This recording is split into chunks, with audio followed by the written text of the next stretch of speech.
Reikop sööb ritsikaid siis. Naabrimutse kutsus mulle külla Katrin Lusti, nüüd on Katrin ukse taga, mind ei ole kuskil. Edasi ja tagasi käib võttegrupp mu hoovis, mina samal ajal Karju Lauristini proovis. Katrin, ma ei vaata sinu aegunud formaati, parem salvestan ma Karju Lauristini plaati.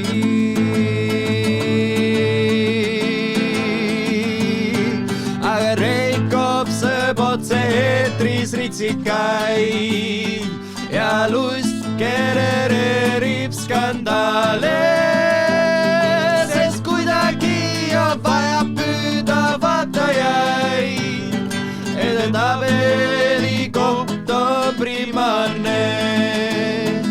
Aga Reikop sööb otse eetris ritsikaid ja lust kerereerib skandaale, sest kuidagi on vaja püüda vaatajaid, et tabeli koht on primaarne. Silvilves jälle lahutatud enda mehest, seda lugesin ma üle eilsest õhtulehest. Lahutab või liidab minu, sellest vahet pole, Karju Lauristin on ilus, sina oled kole. Aga Reikop sööb otse eetris ritsikaid ja lust kerereerib skandaale, sest kuidagi on vaja püüda vaatajaid, et tabeli koht on primaarne. Aga Reikop sööb otse eetris ritsikaid ja lust kerereerib skandaale, sest kuidagi on vaja püüda vaatajaid, et tabeli koht on primaarne, et tabeli koht on primaarne, et tabeli koht on primaarne.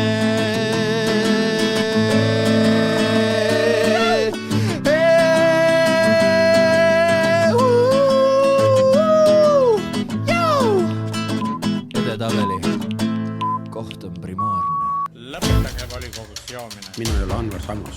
Meie plaan on nüüd minna Johhaidi Euroopasse. Venemaa alustas täna varahommikul sõda Ukrainas. Kõige ehtsam luppe. Rahvusringhääling kahjustab Eestile mainet. Meediapalat. Tere, hea Meediapalati kuulaja! Oleme 2025. aastat alustamas täiesti uue hooga ja hoopis musikaalsemalt. Minuga ikka minu kaassaatejuht Christopher ja meil on külas akadeemiline punkbänd Ühiskonnateaduste Instituudi esimene ja siiamaani ainukene Karju Lauristin. Koosseisus Johannes, tervist, Siim ja Lennart. Jõu. Väga meeldiv. Räägime siis täna sellistest teemadest nagu Karju Lauristin ise, Drag Show, mis siis aastavahetusel oli ERR-i eetris. Käime üle ka Joe Bideni ametist lahkumise ja uue presidendi ametisse tuleku ja lõpus vaatame, mida teevad rongid Eesti, Läti ja Leedumaal. Aga esmalt tuleb muidugi ka kuulajal aru saada, mis imeasi või kas on asi või see on hoopis elusolend on Karju Lauristin. Me praegu kuulasime teie esimest lugu, mis oli siis seotud Marko Reikopiga. Mis selle laulu pealkiri on? Selle pala nimi on Reikop ja ritsikad.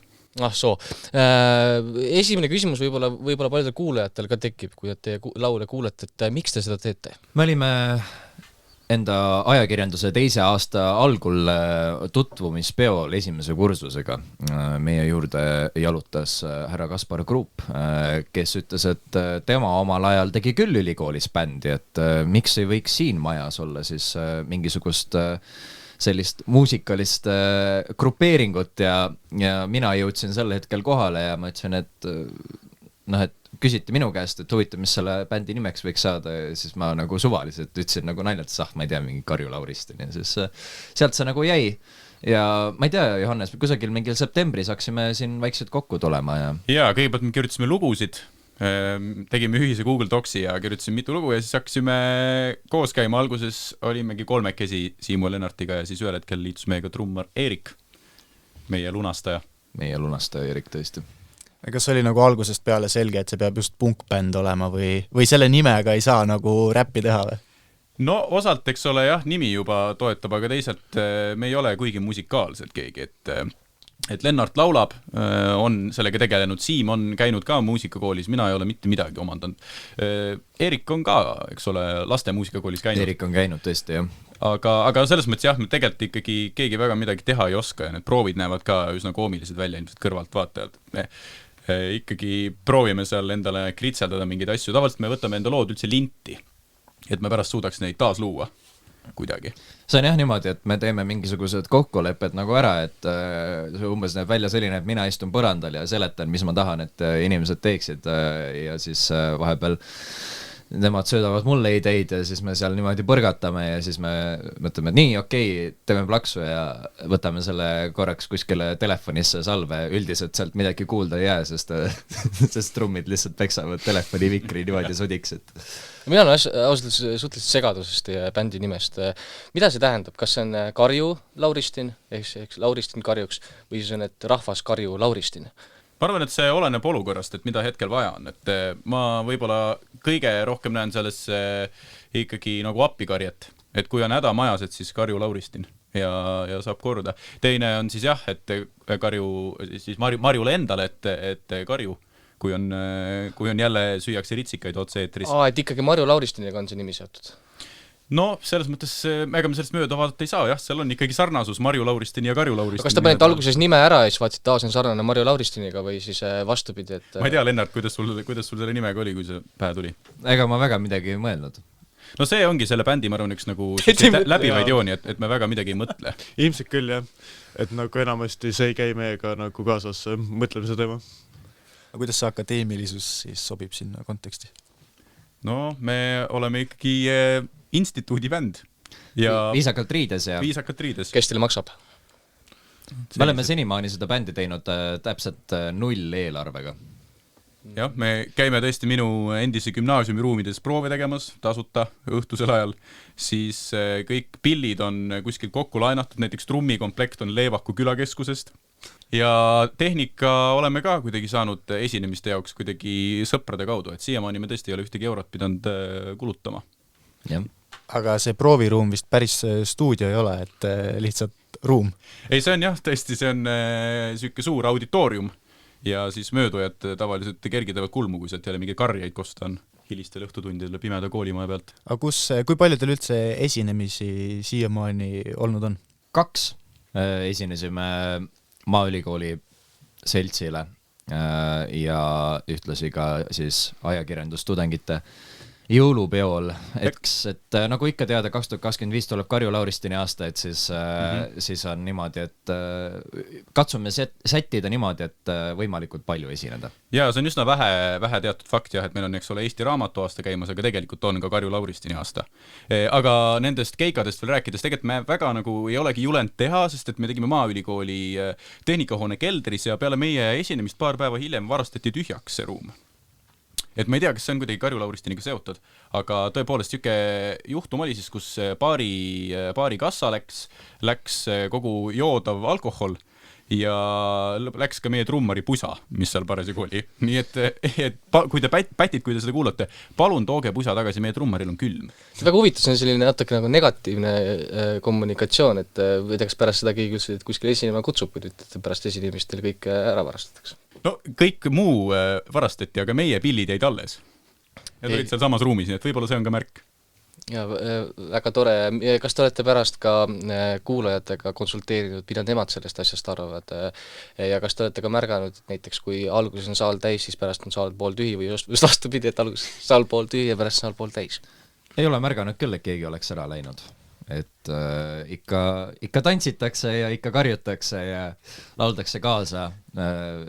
Selles mõttes, et mis mind üllatas selle jõulupeo kontserdi osas oli see, et üldiselt nagu sõnu väga kuulda ei ole, aga seal inimesed nagu said aru isegi, mis minu suust välja tuli. Jah, meil on ikkagi tekstid on ka küllaltki spetsiifilised, et meil on selline meediakriitika on kohati kumab läbi meie tekstidest. Aga jaa, selles mõttes tõesti selleks aastaks meil on suured plaanid, et kindlasti proovime suvel siis Kliimaministeeriumi suvepäevadel esineda, et me ei ole veel kutset saanud, aga küll see, ma arvan, et see tuleb, et see on aja küsimus. ja eks see rikkus ikka tuleb meie juurde ja riigi raha on see, mille peal meie silmad on. Võib-olla kõige olulisem küsimus, mis üldse siin intervjuus on ja mida saab tõenäoliselt ka intervjuu pealkirjaks panna, on see, et millal te Eesti Laulule kandideerite? Eks siis, kui hakkab kandideerimine, ma ei tea seda kuupäeva peast, aga see see läks mööda juba. No siis tuleb järgmine aasta. Pagan. Ütleme niimoodi, et ega meil ühtegi lugu veel niimoodi nagu salves ei ole, et võib-olla järgmine aasta siis. Enne kui siin valisite lugu, et mida täna esitada, siis päris palju nimesid käis läbi, et on teil mõttes album ka välja lasta? Näiteks see aasta, kui see teie aasta on? Jah, selles mõttes tõesti teema aasta ju on käimas, et siinkohal uuesti kasutan võimalust ja ütlen, et tõesti, et 2025 on Karju Lauristini aasta. Aga me proovime leida kõigepealt kohta, kus lindistada saaks. Et kui kellelgi on mõni hea koht veel või keegi spetsialist, kes oskab seda teha, et siis te teate küll, kuidas meiega ühendust võtta. Tasuta. Aga ikkagi albumi plaan teil on, et kui juba sellised mõtted käivad, et mis tuleb albumi pealkiri, mis lood seal on ja kes on plaadifirma, kes võiks seda asja ajada? Eks ilmselt nagu ikka bändidel kombeks on, siis esimene album tuleb bändi nimeline, ehk siis bändi esimese albumi pealkiri oleks Karju Lauristin.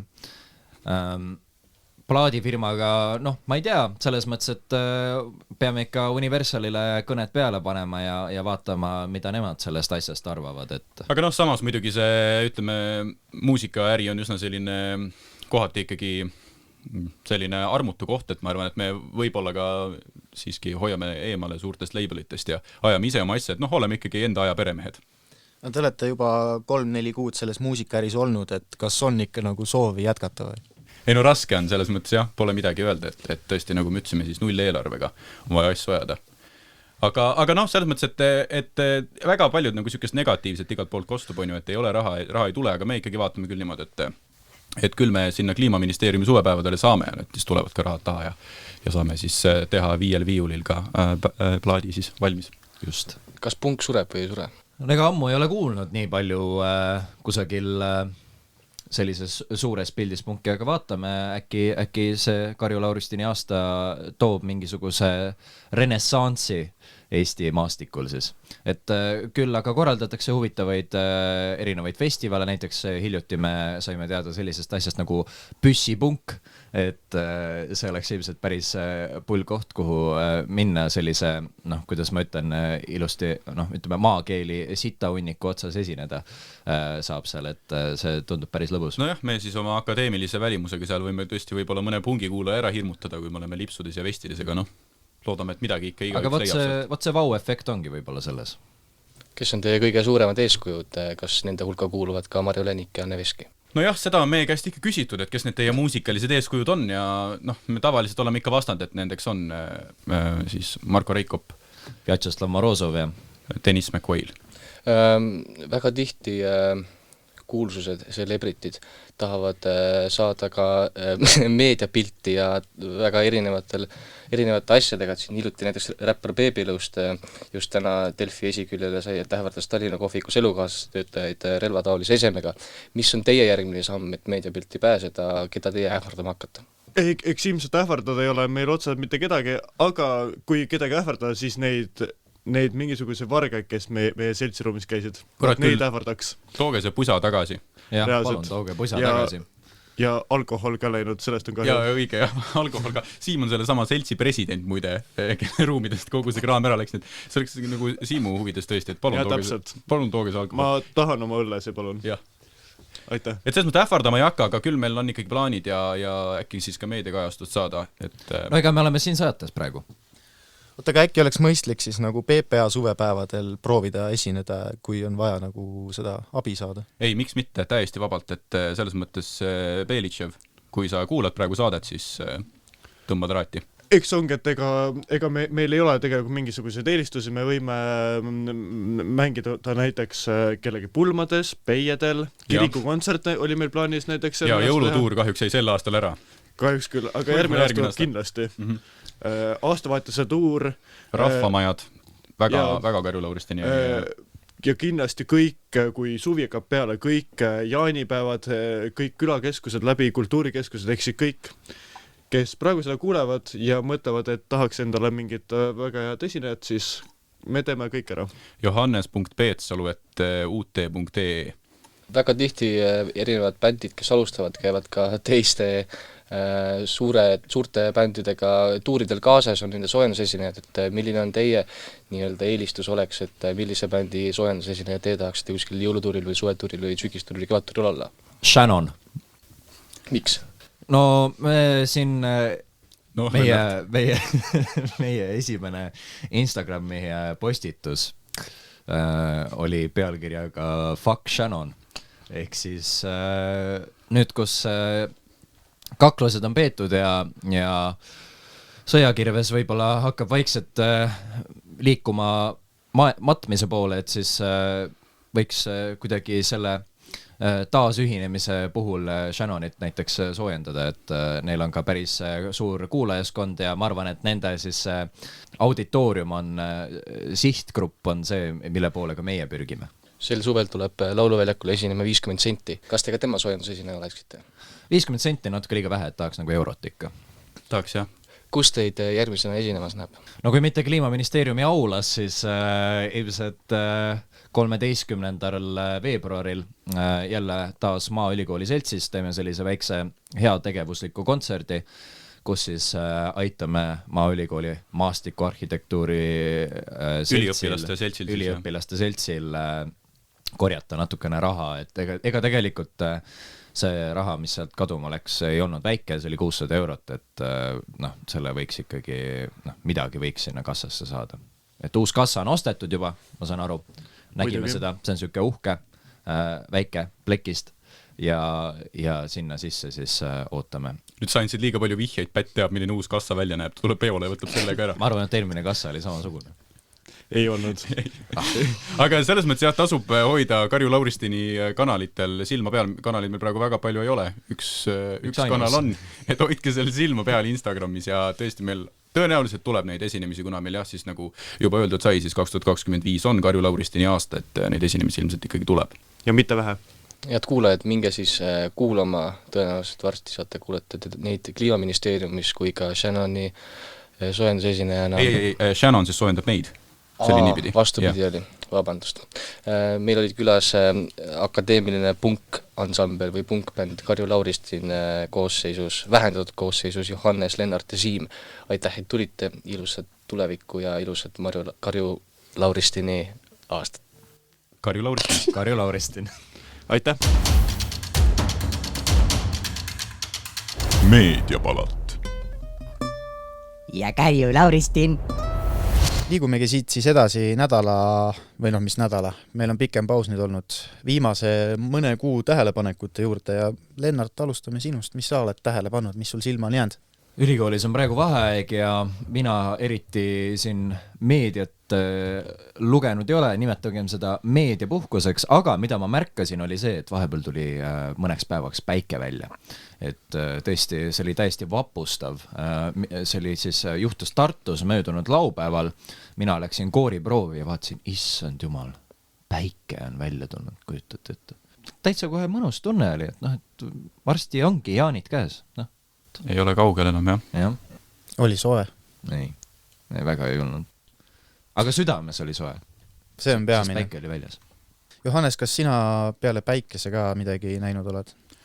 Jaa, mina nimelt uurisin siis, et jäin selle peale mõtlema, et huvitav, et kui ilm on nagu teemas, et mis siis oli ilm aasta aega tagasi. Ja sükene lehekülg nagu ilm.ee ilusti annab sellest ülevaate.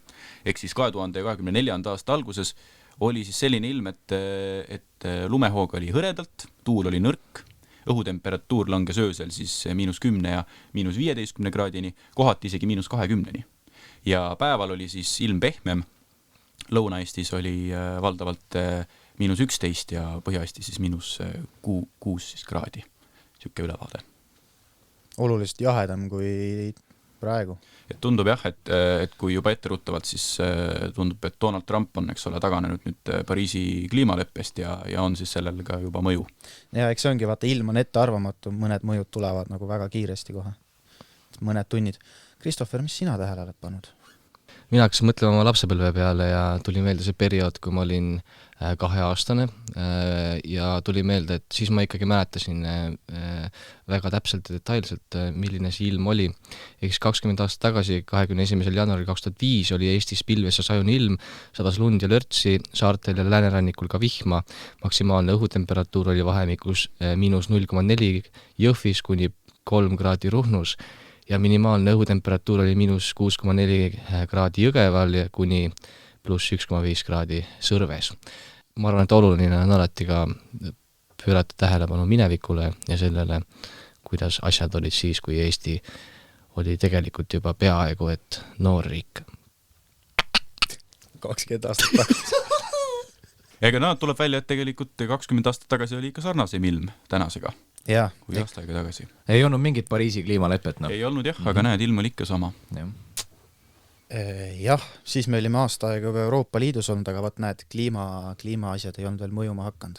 Minule jäi silma siuke asi, et ma lähen ajaloos veel rohkem tagasi, kui sina läksid, Christopher. 85 aastat tagasi külmus Jõgeval vagunitäis viina ära, rääkisid tollel ajal päevalehed. Päevalehtedes oli siis sellised pealkirjad nagu, et ilmataat läks hulluks, Petseris ja Võrus kõneldakse 50-kraadilisest külmast ja 100 kaluril ninad ja kõrvad külmanud. Lugu räägibki siis, või lood rääkisid siis väga kargest külmast. Ainuke jama on selles, et see ei ole ametlik Eesti rekord, sellepärast et see mõõdeti mitteametliku jaamaga, mis ei lähe ametlikku statistikasse ja tollel hetkel mõõdeti -44 kraadi Celsiust. Ja tõesti, ühes artiklis on ka mainitud seda, et külmalinn Jõgeva, et seal on siis ära külmunud vaguni täis viina. Ma ei tea, kas see nüüd 44 kraadi juures peaks külmuma, aga ju ei olnud siis kõige parem viin. Tundub nii. Odav kraam vist. Vot sellised lood olid 85 aastat tagasi, aga vaatame, mis on toimunud viimasel ajal. Meediapalat. Ja Kärju Lauristin. No see aasta algas kohe sellise suure showga, nimelt aastavahetusel. Lisaks muule aastavahetuse programmile näidati ERR-i eetris ka katkendit Draamateatris etendunud track-showst, mis siis küttis väga palju kirgi ühiskonnas hiljem. Kuigi tegu oli väga väikse lõiguga ja osaga suuremast aastavahetuse programmist, siis siiski on see väga paljudel just arvamusveergudel tähelepanu saanud, aga küsiks võib-olla teie käest kõigepealt, et kas te üldse vaatasite seda ja mis te sellest kogu virvarist arvate, mis siin meedias on siis lahti läinud sellel teemal? Mina vaatasin eile selle läbi, selle saate tarvis, muidu ma eriti aastavahetusel enam televusserit ei vaata, aga mina peaks ütlema, et see oli ikka üks ütlemata vinge show. Olenemata sellest, et Varro Vooglaid lõikas sealt välja oma lemmikosad ja ütles, et tegemist on täieliku perverssusega, siis mina vaatasin seda muie näol ja mul oli äärmiselt, meel oli lahutatud, saab öelda. See on tõesti huvitav jah, et see on nii suureks on see asi puutud ja et see veel tõesti siiamaani kestab. Meil on tegelikult hakkab jaanuar lõppema vaikselt ja ikka veel on see teema. Mõtlesin ka, et kas üldse on mõtet seda siin saates arutada, aga nüüd täna hommikul ikkagi on tulnud siis Delfis ka Eero Epneri sulest selline pikk analüütiline mõtisklus veel sel teemal. Et päris huvitav tõesti, et see on nagu nii pikalt nüüd järellainetused olnud. See teema ei ole lihtsalt see puhtalt see üks skandaal, vaid me räägime ikkagi laiemalt ERR-ist ja ka sellest, et kui palju nõukogu peaks üldse, tegelikult ei tohigi üldse sekkuda ERR-i sisusse. Ja tegelikult see debatt on ju tegelikult pikalt käinud ja räägitud ka seaduse muutmisest. Et ma arvan, et selle kõige taustal see asi lahvatas. Aga mulle ka see Eero Epneri artikkel väga meeldis, just rääkida sellest, et meil oli Eesti Rahvusringhäälingu siseelu selle skandaali ajal ehk selline uurivas formaadis, et mis seal täpsemalt toimus, ja just kõik need kirjad, mis ERR-ile saadeti, on seal välja toodud, või mitte kõik, vaid välja valitud kindlasti, et neid oli ju tohutult palju. et kindlasti hea lugemine, soovitan kõigil lugeda. Sest mulle tundub jah, et kui sellest, üks asi on tõesti rääkida, siis on ju sellest track show'st endast, identiteedikabareest ja teine asi on siis rääkida sellest ETV lõigust. Kui sellest lõigust rääkida, siis jah, võib-olla tõesti oleks võinud olla väike hoiatus selle ees, kuna saade oli ka enne kella 10, eks ole, eetris, võib millestki sellisest nagu rääkida, aga et nüüd tõesti hakata avaldama arvamust, et ERR sellest vabandama, et midagi sükest enda programmis näitasid. No see on ikkagi juba totrus ja minnakse minu arust ka tõesti juba mingi ükse sõnavabaduse kallale siinkohal siis. Ja, et nõutakse asju või sisu kontrollimist, mida tegelikult ei ole üldse seadusega ette nähtud, et seda peaks tegema ja see ei ole ka kooskõlas nii-öelda vaba ajakirjanduse printsiibiga ja üks asi on see, et me arutleme mingisuguste väärtusküsimuste või asjade üle, et kas mingi asi on kohane, et tegelikult võib ka küsida, et kas riigipühadel, mis on siis seotud näiteks Eesti Vabariigiga, millel ei ole mitte mingit usulist tausta, et kas on õigustatud näiteks jumalateenistuse näitamine, et see ju esindab ainult ühte kirikut, see on ainult näiteks Luteri kiriku jumalateenistus, et me võime nagu väga paljude asjade kohta selliseid väärtusküsimusi küsida, mis ERR-i eetris on, aga sellel puhul on lihtsalt mindud või asi on läinud sinnamaani või see on viidud sinnamaani mingite osapoolte poolt, et inimesi hakatakse isiklikult ründama ja seal ei saa nagu rääkida mingisugusest konstruktiivsest dialoogist enam. Ja see on see koht, kus tegelikult ajakirjanikud hakkavad tundma seda survet, et isegi kui keegi konkreetselt ei ütle, et ei tohi seda eetrisse panna või et lõigake see osa välja, siis see sisemine surve võib viia selleni, et ajakirjanikel või toimetusel tervikuna tekib mingisugune enesetsensuur ja siis võib-olla see programm muutub vaesemaks kultuurilises mõttes. Mis me peame arvestama sellega ka, et juba algusest peale, kui Varro Vooglaid selle nii-öelda kampaania alustas, et saatke need kirjad Rahvusringhäälingule, siis tegemist oli ikkagi poliitilise nii-öelda võib-olla äkki spinniga, et kindlasti selle taustal tuleb arvestada, et see on poliitiline diskussioon, mis on tekkinud, et me räägime siin taaskord jälle sellest lõhestumisest, mis on konservatiivne ja liberaalne Eestis on, et mida tahetakse rõhutada ka konservatiivide poolt ja selle taustal on, mis minu arvates on tore, ma ei tea, kui palju see sellega seotud on, aga et me oleme hakanud rääkima ka sellest, et kuidas me peaksime Eestis üldse sündimusest rääkima, milliseid nii-öelda termineid kasutama, kuidas me kõik näeme, et see on probleem, et meil sünnib lapsi vähem, aga kuidas me peaksime sellega tegelema, et kindlasti ei ole ju õige öelda, et me peame lapsi tegema riigi jaoks, vaid me peaksime kuidagi teisiti seda diskussiooni vedama, et saade Olukorrast riigis Marju Himmaga sellest rääkis, et kuidas võib-olla võiks nagu seda debatti pidada Eestis. No mis siis praegu halvasti on? No kui me ikkagi räägime sellest, et meil on see demograafiline vetsupott ja põhilised argumendid on see, et meie riik ja kestma, meie rahvus ei kestma, siis me võiksime rohkem võib-olla rääkida inimese individuaaltasandilt ja sellelt, et miks noortel on võib-olla see tunnetus, et nad ei taha praegu lapsi saada või et nad veel ei taha lapsi saada, tahavad tulevikus saada. Et me peaksime ikkagi rääkima sellest, et nagu Marju Himma oma podcastis rääkis, et põlvkondade viis neid lapsi saada ja mitte midagi pole tegemata jäänud, et praegu on ju suuri hirm see, et ma saan lapse, ma ei saa käia reisimas, ma ei saa käia puhkamas, ma ei saa tööl käia normaalselt, ma ei saa oma karjääriga tegeleda. Et tegelikult võib-olla peaks neid hirme natuke maandama ja rääkima sellest, et see, minu mehena võib-olla natuke veider ka sellest niimoodi rääkida, aga et võib-olla natuke nagu suunama seda kommunikatsiooni noortel, et jah, see lapse saamine ei ole maailma lõpp. No tegelikult ju ma ei mäletagi, kas see oli see või möödunud nädal, vist oli möödunud nädal, tuli värske statistika esialgne selle sündivuse kohta. Ja tegelikult AK nädalas sellest pikalt räägiti ka, ma käisin ise ka voksi tegemas ja nagu põhiline asi, mis tänaval inimesed ütlesid, muidugi see ei ole väga representatiivne valim, aga põhimõtteliselt. Number 1 asi on ikkagi majanduslik ebakindlus ja ebakindlus selle osas, et kas ma nagu inimesena suudan, ma ei tea, pere üleval pidada ja siis kohe sellele järgneb nagu Ukraina sõda nagu teise märksõnana, mida ära mainitakse. Ikkagi mingisugune ebakindluse toon on seal sees ja võib-olla see tekitabki selle hüsteerilise lastesaamiskommunikatsiooni, mida me avalikkuses palju nagu näeme.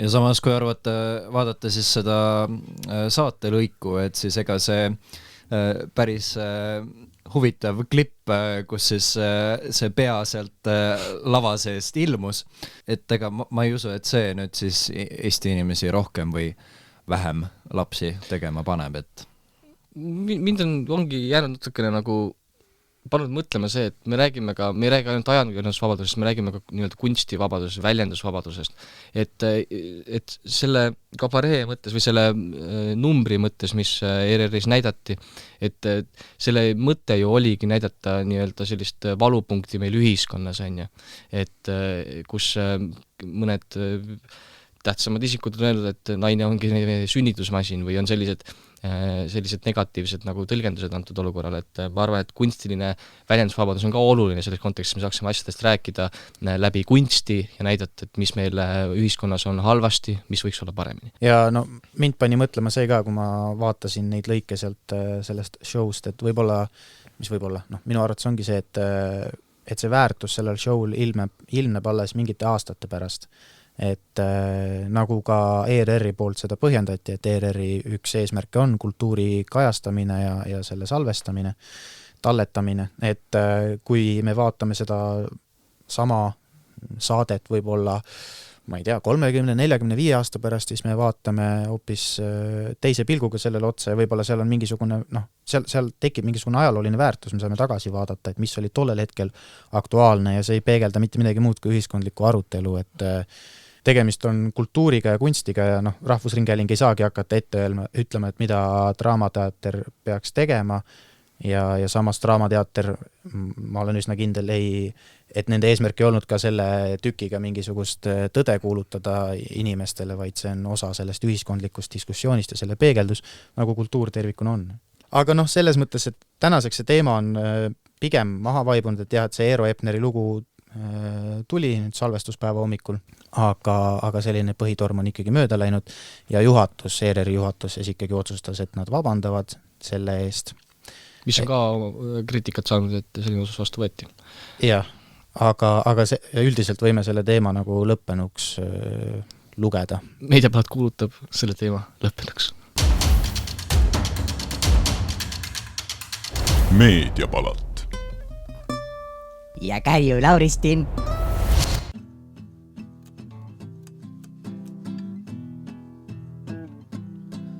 Aktuaalne kaamera käib köögis, laske endma lahti, nööbin, laotan jäsemed ja ajukurrud laiali ja olen purjus nagu kunagi veel enne, see on ideaalne enne. Mölapidamatuse diagnoos.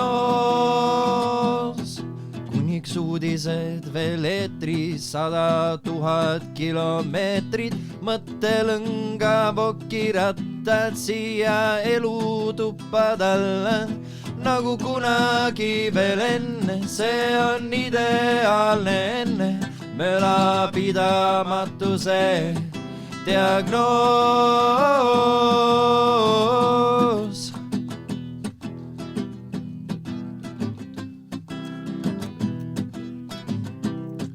Diktor televiisorist ikka miskit räägib vist.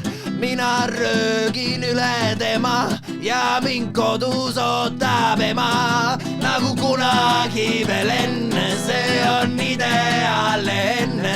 Mölapidamatuse diagnoos. Ja kui päevakajal läbi, ma ei tunne enam häbi. Jooksen paljalt koridore mööda ja kõik tundub tore. Nagu kunagi veel enne, see on ideaalne enne. Mölapidamatuse diagnoos. Mölapidamatuse diagnoos, see on meil tõesti kõigil. Ei saa ilma selleta. Möla peab ikka pidama. Seda me teeme ka siin selles podcastis. Ilma mölata see maailm ei arene. Ja nüüd ma tõesti tean, mis oleks tõesti hea. Kogu ülejäänud elu mängida tõde ja tegu. Ja nüüd ma tõesti tõesti hea, kogu ülejäänud elu mängida tõde ja tegu.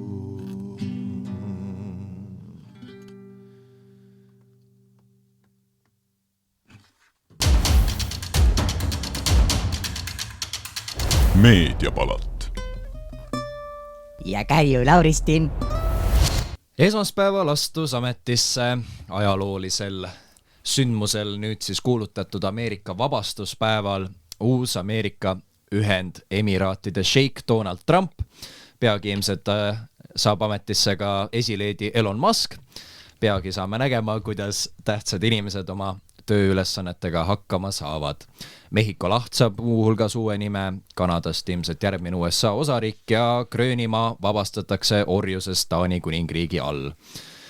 Oma ametisse nimetamise kõnes lubas Trump lõpetada Ameerika allakäigu ja esimesest päevast viia Ameerika üle kuldsele ajale. Lubadusi on palju, ma arvan, et te olete minuga nõus, aga minu arvates võiks president Trump võtta arvesse ka minu ja teie soovid. Minu soov oleks näiteks, et ma sooviksin, et ta lisaks Gröönimaale ostaks ära ka näiteks Kaliningradi oblasti, et samamoodi, et strateegiliselt täitsa vinges kohas, emamaast nagu päris kaugel ja nii edasi, et mida teie siis ootate järgmiselt 4 aastat, et mida härra Trump teile siis saab pakkuda, kuidas ta teile abiks saab olla? Mina ei saa jätkuvalt aru, et miks meil on siin põhja pool Soome laht, et kui Trump juba kavatseb ka Mehhiko lahe ümber nimetada, siis nimetame ümber Soome lahe ja nimetame selle ümber Eesti laheks. Mul on mõnes mõttes sarnane soov, aga see on natuke kantud ka möödunud aasta sündmustest, et Panama kanal on Trumpi kinnisidee, et ta tahab seda tagasi saada. Meil on üks väga sarnane, mitte küll päris kanal, aga meil on Narva jõgi ja meie poid kipuvad sealt kaduma, õigemini venelased kipuvad neid ära pätsama.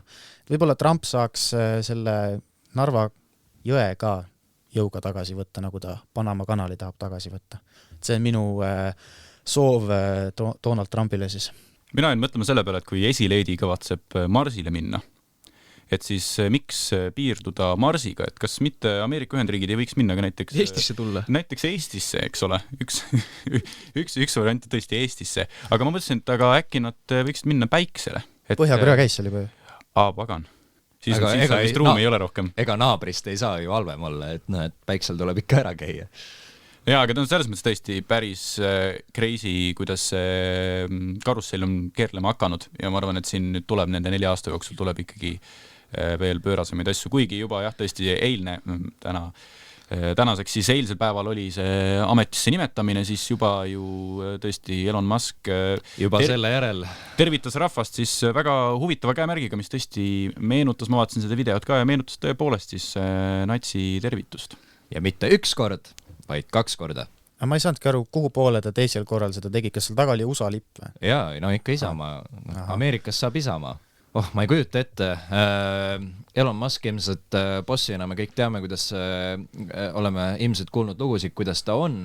Üks värskem näide sellest, kuidas siis tema äpis X-is kehtib siis vaba freedom of speech, ehk siis vaba kõne, oli selline, et härra Musk otsustas teha siis sellise striimi otseülekande sellest, kuidas ta mängib arvutimänge. Ja tuli välja, et ta küll mängis arvutimänge, aga ta oli lasknud teistel inimestel enne oma siis kasutaja nagu erinevad aspektid nagu ära mäksida, et ta oli nagu sellisel ostetud kasutajal ja siis üks maailmakodanik siis juhtis sellele tähelepanu ja mille tagajärjel härra Musk väga solvus, kirjutas temaga ja Musk arvas, et siis selle maailmakodaniku editorid ehk siis videomonteerijad on siis nagu editorid as in toimetajad, kes siis käsevad tal mingit sisu luua ja Elon arvas, et ta oli paljastanud suure vandenõu ja selle tagajärjel ka maailmakodaniku siis see verifikatsiooni tähekene X-is paraku võeti ära. et siis vaatame, mis saab vabast kõnest. no ja see vaba kõne, Facebook ju nüüd kaotas selle faktikontrolli ka ära, et Zuckerberg tahab, no see ainult USA-s on ju, aga et Zuckerberg tahab ka nagu Muski moodi olla ja see Muski ta oli ka inauguratsioonil kohal. jah, Zuckerberg oli või? jah. Vaat seda ma ei pannud tähele. Yeah. Aga noh, et Muski see üldine agenda on olnud see, et tema on see, kes toob selle sõnavabaduse tagasi ja sa ütlesid enne saadet, Christopher, ühe väga hea mõtte selle kohta. Ei, üks on üldse see direktiiv, mis praegu Trump juba allkirjastas kohe, kui ta ametisse sai, oli see, et taastada sõnavabadus ja takistada valitsuse sõnavabaduse tsenseerimist. Et minu arust see Twitteriga on ka see, millest me seal Delfi erisaates rääkisime Martin Laine ja Erik Mooraga, ongi see nii-öelda sõnavabadus, mida Elon Musk on ju propageerib. Ja tegelikult selle taustal tehakse maha ajakirjandusväljaanded.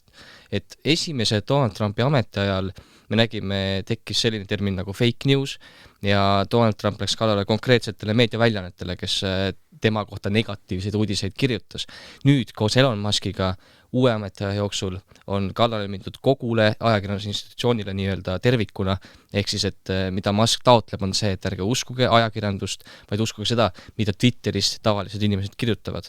Et tekib selline kodaniku ajakirjandus ja see on loodetavasti ajakirjandus elab selle üle, sellepärast, et inimesed ikkagi tahavad saada, ma loodan vähemalt, kontrollitud faktidega infot ja et inimesed on tööd teinud selleks, et see info, mis inimesteni jõuab, oleks tõene. Ma loodan, et USA-s jääb sellu, ma loodan, et taolist tendentsi, nagu praegu Elon Musk taotleb, Eestis ei hakka liiga palju levima, et me ikkagi tahame, ma muidugi mõistan seda tema mõtet nii-öelda, et inimesed ise räägivad, las see diskussioon seal tekib, aga see ei ole ju toimetatud, seal levib väga palju valeinfot, väärinfot, desinformatsiooni, misinformatsiooni on ju, et noh, olenebki sellest, et kas see info, see valeinfo, mis sinna sotsiaalmeediasse jõuab, et kas ta on kuidagi poliitiliselt nii-öelda muditud, et see oleks selles õiges kastmes nii-öelda, et selleks on vaja ikkagi mingisugust toimetuslikku kontrolli. Aga sotsiaalmeedia puhul seda ei ole, et isegi need nii-öelda märkused, mida tavaliselt kasutajad saavad sinna postituste juurde teha, et see ju ei päästa seda, et ma arvan, et ajakirjanduse väärtus on ikkagi see, et inimesteni jõuaks tõene, kontrollitud ja neutraalne objektiivne informatsioon. Ja kes ei saanud aru just, mida Christopher rääkis, siis ma küsin teilt ühe lihtsa küsimuse. Kas te tahaksite, et kogu meie inforuum oleks täpselt samasugune nagu märgatud Tartus Facebooki grupp? Seal on mingid kakukese kuulutused ja. Või siis selle kohta, kuidas tegemist on sellise arvamusplatvormiga ju tegelikult. Et me ei räägi seal sellisest uudissisust või nagu kontrollitud sisust, et tegemist on arvamusplatvormiga, kus inimesed saavad oma arvamust avaldada ja tihtipeale fakte muditakse enda arvamuse jaoks sobivaks, ehk siis või mingid andmeid näiteks, et lihtsalt et enda agendat nii-öelda edasi ajada ja tuleb ka arvestada sellega, et sotsiaalmeedia platvormidel nagu X, nagu Facebook on igal inimesel oma infomull, kus ta asub ja kus temale jõuabki see informatsioon, mis talle endale sobib, mis läheb tema selle nii-öelda feediga kokku, ehk siis et ikkagi algoritm läheb paika selle, et mis sulle sinna sotsiaalmeediasse ette tuleb ja mis mitte, et see ei ole selline valitud sisu sinna. Ja, aga üks asi on see, et sotsiaalmeedias on ju, hakkavad need asjad rohkem levima, aga tegelikult USA-s ajakirjandus on olnud väga suure surve all viimased 8 aastat ja seesama, mille Johannes enne tõstatas, et Elon Musk vehkis käega, et mitmed ajakirjanduslikud väljaanded kandsid seda üle, kui Trump ametisse sai ja ometi Fox News otsustas just selle hetke siis katteplaaniga katta, kus Elon Musk siis hakkas väidetavalt siis natsisaluuti tegema, ehk et tegelikult see tõese info jõudmine ei ole täna vähemalt USA-s garanteeritud ka nii-öelda ajakirjanduslike väljaannetega. Kas Fox News on ajakirjanduslik väljaanne või mitte, see on arutelu koht, sellepärast et paljudes kriteeriumites nad vähemalt arvestades euroopaliku ajakirjanduseetikat ja tava, nad ajakirjandusväljaandeks ei kvalifitseeru, aga selles mõttes, et see tõese info jõudmine inimeseni ei ole garanteeritud ka nii-öelda vähemalt näiliselt ajakirjandusväljaande kaudu. Ja samamoodi ka, kuidas siis tegelikult tarbija või siis lugeja nagu suhe väljaandega muutub, et huvitav Vikerraadio välistunnis eile toodi välja, et demokraadid peale nüüd Trumpi valimisvõitu ei tarbi enam meediat. selline tendents on nagu täheldatud, et nad lihtsalt ei soovi enam uudiseid lugeda. Ja ma selles mõttes mõtlen ka, et väga huvitav iseenesest, aga mõnes mõttes ka loogiline, et sa ei tahagi nagu midagi teha ei ole, järgmine 4 aastat on nii ja sa nagu mõtled, ja kui sa ei taha neid uudiseid lugeda, siis tekib ju see mingi isoleeritus, on ju. Aga seda, sellest toitub minu arvates see X-i nagu see selline paradigma, et nagu, kuidas nagu et kui ma olen inimene, kes ei loe nagu üldse uudiseid, sest et mulle ei meeldi, ma ei taha, ma ei tea, kas ma saan seda, teist või kolmandat, ei saa häid uudiseid üldse, siis võib-olla ongi see, et X tahab mulle näiliselt tuleta seda päästerõngast, aga tegelikult see on lihtsalt järjekordne koht poliitiliseks kasvatuseks. Ma vaatasin korraks ka, mida on kirjutanud Eesti meediamajade juhtkirjad ja nii edasi, et Postimehe juhtkiri siuke lühike, taotles alalhoitud optimismi Trumpi tuleku suhtes. Rõhk oli siiski Ukraina asjadel põhiliselt. Delfi juhtkiri ka selline analüüsiv, tõi välja nii head kui halba. Ja viskasin pilguga alternatiivmeediale, siis sattusin mitte küll sellisele toimetuslikule juhtkirjadele, kuna neil üldiselt väga eriti selliseid päris toimetusi, nagu ma aru saan, ei olegi või olen ma eksinud. Mõtleme näiteks uued uudised. Tegemist on partei kontrolli all oleva väljaandega. Et seal oli ikkagi, uued uudised oligi see, et Telegramist, Objektiivist ma veel eile õhtul midagi eriti ei leidnud, aga uued uudised, seal oli Monika Helme oli väga õnnelik, et ta sai maailmakodanikega lõunat süüa Trumpi residentsis ja ütles, et kõik peavad valima pooli. Urmas Reitelmann ütles, et täna paistab Eesti kohal päike. Väga hästi sobib meie tähelepanekutega. Jaa, aga minu arust esmaspäeval oli päris pilvinilm. Võib-olla selle tal südames siis paistis päike. Võib-olla tõesti, nagu minulgi oli soe südames siis, kui päike paistis päriselt. Ma arvan, neid teemasid tulebki analüütiliselt vaadata, nagu Delfi või Postimees on teinud, et kaaluda nii plusse kui ka võimalikke miinuseid, on ju, et kindlasti ei ole ka ju õige see, et me hakkame nüüd kõiki asju maha tegema, mida praegu Trump teeb, on ju, vaid mõelda seda nii-öelda ka selle USA perspektiivist või Trumpi enda perspektiiviks, miks ta selliseid otsuseid teeb, et kust see nii-öelda tõuge tuleb selliseid julgeid, tugevaid väljaütlemisi öelda. Et olgem ausad, tõepoolest ju nii on, et maailm ongi praegu sellises tasakaalutusseisundis, et suurriigid tahavad ka nii-öelda oma jõujooni näidata ja ma arvan, selles kõiges kontekstis tulebki seda kõike vaadata, mida Trump praegu teeb. Jah, ta esimesel päeval kohe tõi väga palju asju välja, mida ta muudab, aga selles mõttes paljude kohta on juba öeldud, et tõenäoliselt need ei lähe läbi, sest et seal on erinevaid juriidilisi takistusi, et kas siis senat või kongress peab heaks kiitma, aga üks huvitavamaid asju minu jaoks oli see, et Trump allkirjastas siis korralduse, mille eesmärk on siis lõpetada sünnijärgse kodakondsuse andmine USA-s. Ja selle kohta on juba kohe välja toodud, et see on põhimõttelises vastuolus USA põhiseadusega, ehk siis kõike, mis meile esimesel päeval või päevadel presenteeritakse, tuleb võtta kerge soolaga, ehk et jah, nagu sa ütlesid, et vaatame, mis juhtuma hakkab, et paneme turvavööd kinni ja oleme sõiduks valmis. Meediapalat. Ja Kärju Lauristin. Üks sõit on veel alanud. Nimelt siis jaanuari keskpaigast saab Tallinnast rongiga Vilniusesse.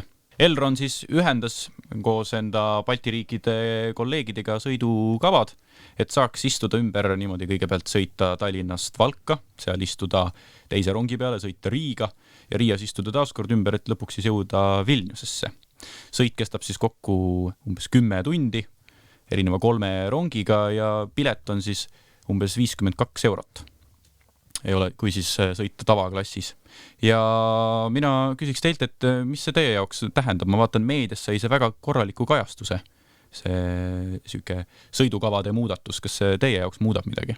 See on üllatav et kõik rääkisid sellest. Kas see minu jaoks midagi muudab? Ma isiklikult, tore oleks ju tegelikult minna, ma ei tea, Riiga või Vilniusesse, aga see tundub nii keeruline, sest praegu ei saa ju pileteid ka ühelt platvormilt osta.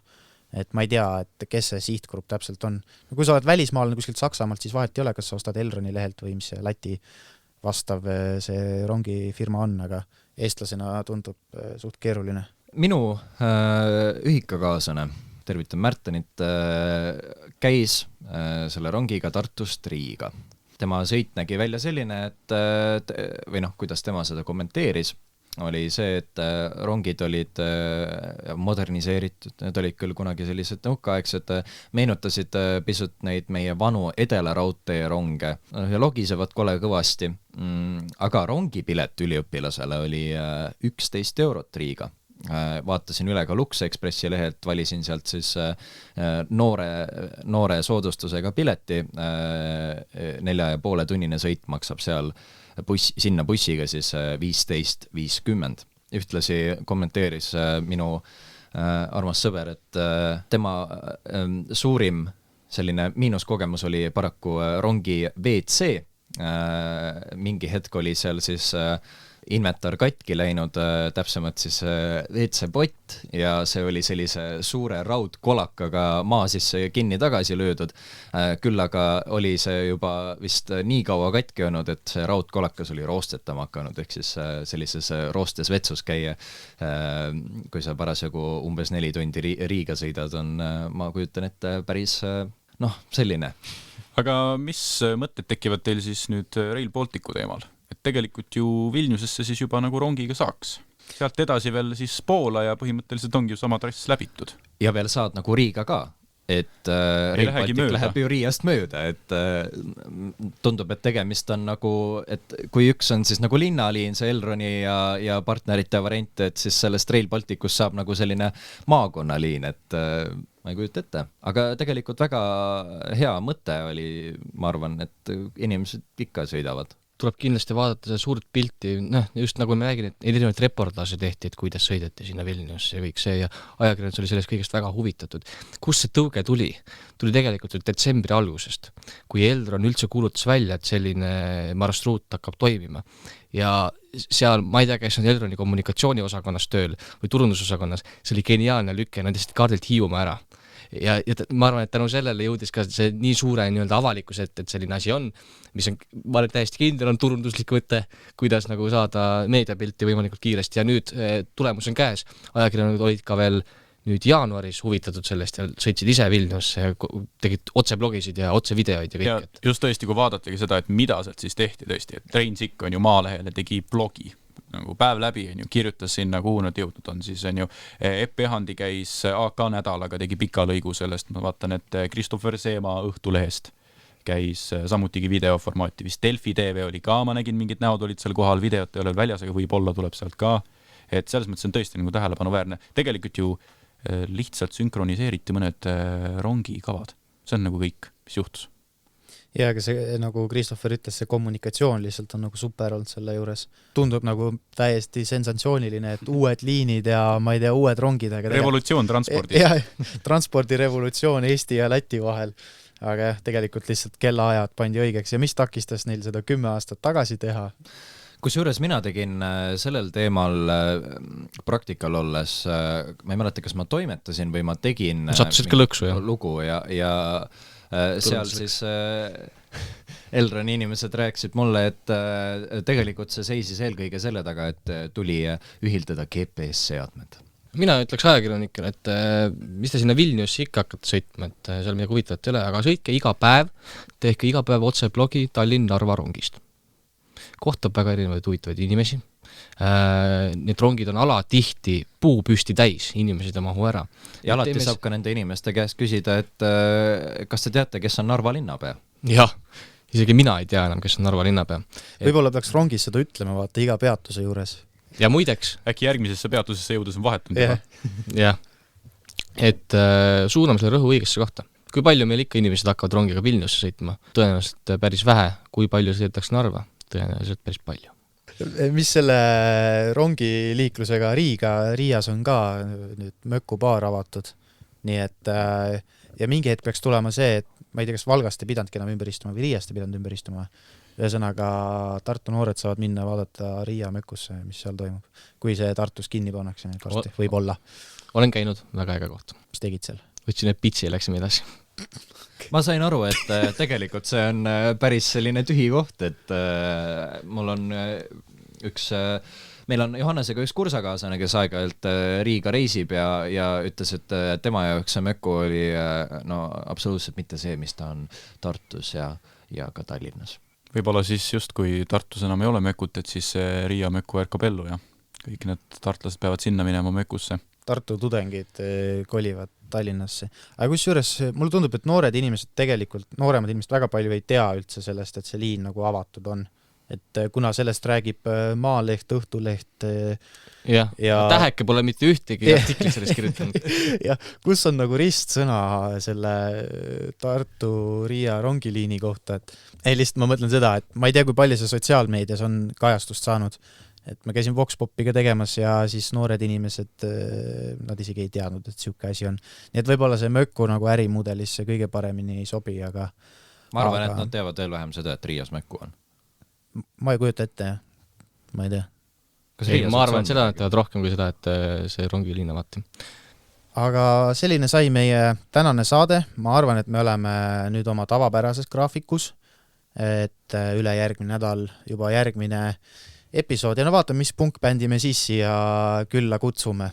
Aga senikaua võite üle vaadata siis Karju Lauristini ainsa meediakanali Instagrami konto, paneme selle lingi ka siia alla, ja siis vaadake meid ka ja pange ikka like ja olge muhedad ja külalistele ja kaassaatejuhile aitäh, et aitasite seda vankrit täna vedada. Karju Lauristin. Karju Lauristin. Marju Lauristin.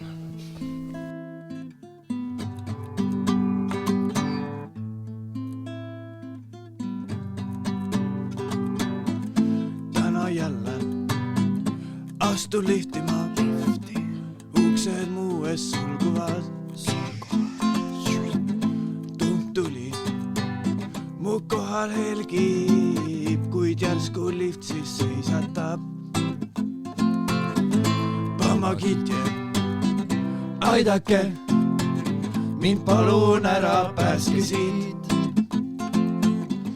Pamagitje, aidake, nüüd palun vabasta mind siit. Täna jälle astud liftima, uksed muu ees sulguvad. Tump tuli, mu kohal helgib, kuid järsku lift siis seisatab. Pamagitje, aidake, mind palun ära pääske siit. Pamagitje, aidake, nüüd palun vabasta mind siit. Lasen häired, lasen häired, lasen häired, kõrist karjun ma.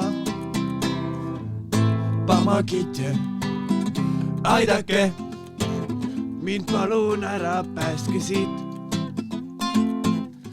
Pamagitje, aidake, nüüd palun vabasta mind siit. Uksed avanevad, lootsin sind vaid näha, kuid vastu vaatab võõras mul. Võõras? Tühi tunne, must võimsust võtab, sinust und vaid näha saan. Pamagitje, aidake, mind palun ära pääske siit.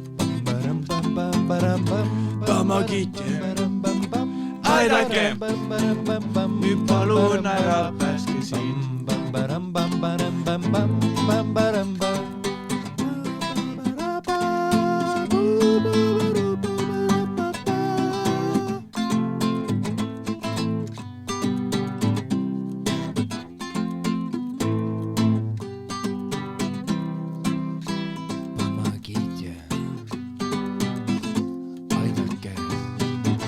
Palun ära